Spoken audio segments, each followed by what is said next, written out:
Buenos días, mi nombre es Sergio Barrios, soy de quinto año A y les hablaré sobre la genética. El redescubrimiento de Mendel. Johann Mendel, el descubridor de los genes, es considerado como el padre de la genética. Este aplicado monje agustino estableció el modo de herencia de 7 caracteres en la planta del guisante. Su trabajo fue publicado en 1866 por la Asociación para la Historia Natural, actual República Checa, el Imperio Austrohúngaro entonces. Pero Mendel murió sin recibir ningún reconocimiento por sus descubrimientos.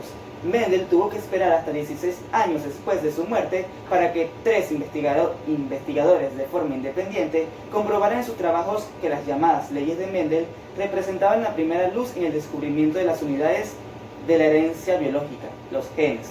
Fueron destacados botánicos del principio del siglo XX. Hugo de Vries, Holanda, Karl Correns, Alemania, y Erich von, Austria.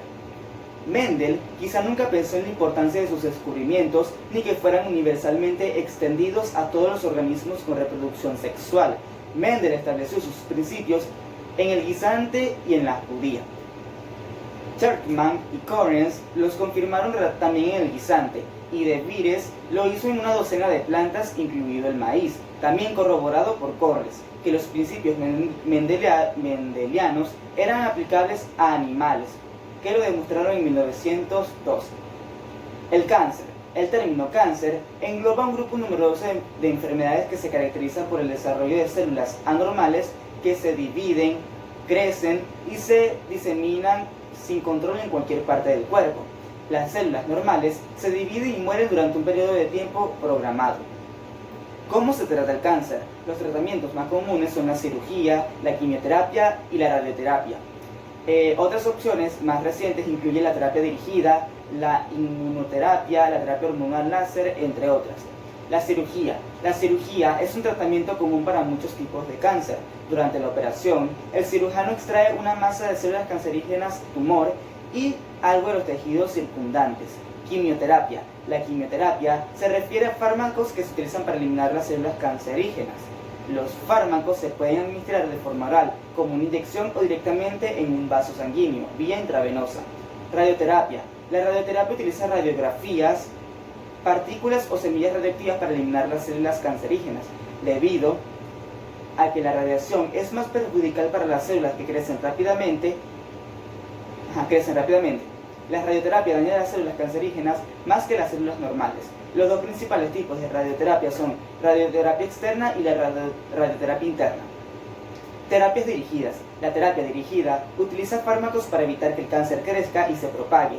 Este propósito se consigue causando menos daños a las células normales que en otros tratamientos. Terapia hormonal. La terapia hormonal se utiliza para tratar cánceres que son alimentados por hormonas, como el cáncer de mama, el cáncer de próstata o el cáncer de ovarios.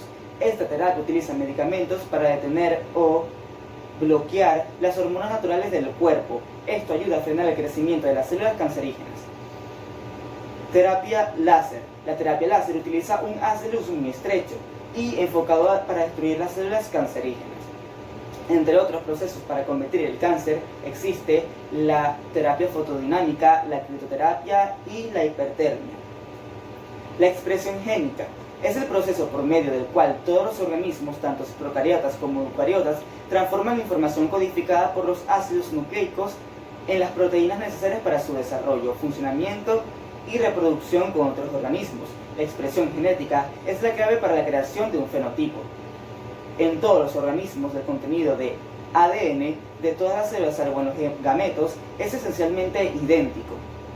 Esto quiere decir que contiene toda la información necesaria para la síntesis de todas las proteínas, exceptuando los genes consecutivos, genes que se expresan en todas las células del organismo y codifican proteínas que son esenciales para su funcionamiento general.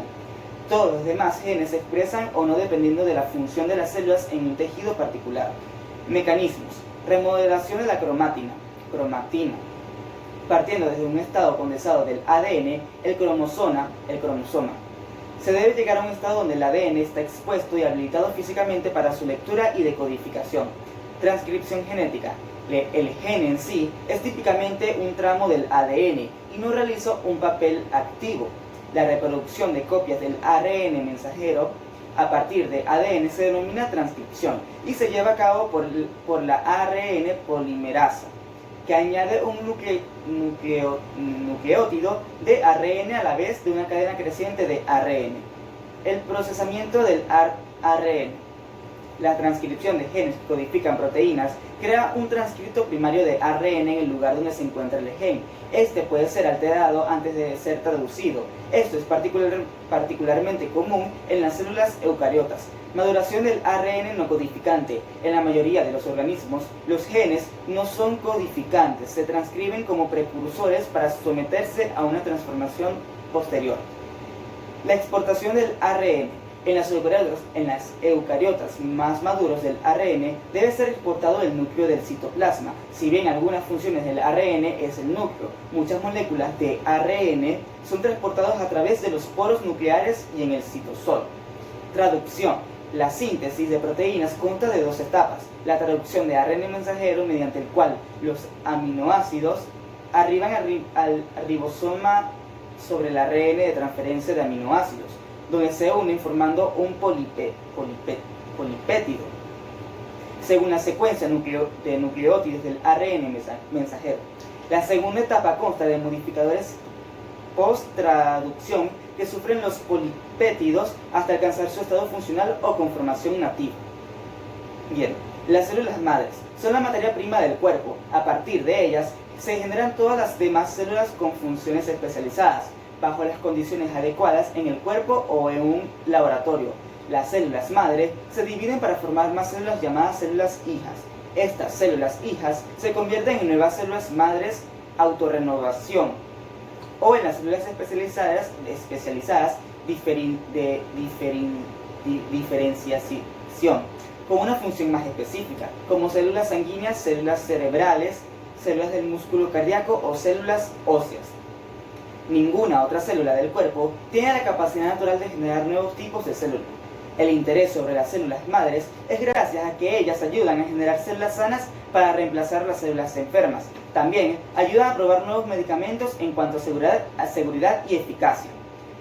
Estas células se pueden encontrar en células madres embrionarias, células madres adultas modificadas para que tengan las propiedades de las células madres embrionarias y las células madres perinatales.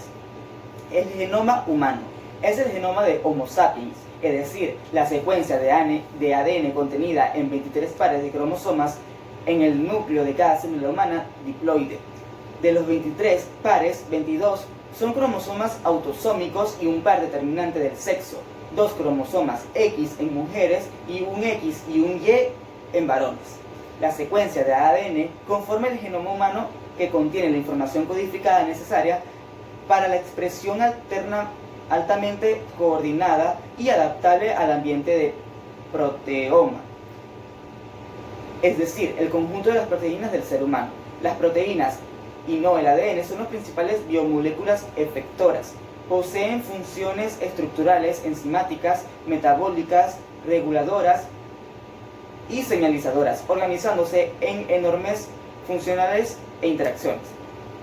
Factores que afectan la expresión del gen. Todos los miembros de una misma especie se asemejan entre sí. Existen diferencias individuales en relación con determinadas características.